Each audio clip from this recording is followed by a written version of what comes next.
స్వాగతం అసఫల సారథి.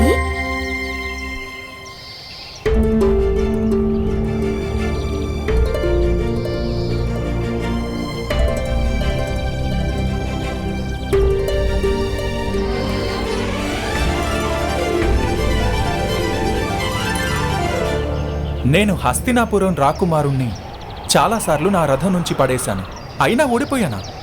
సరేలే, సఫలుడైన మహారథి ఇంకా అసఫలుడైన సారథి.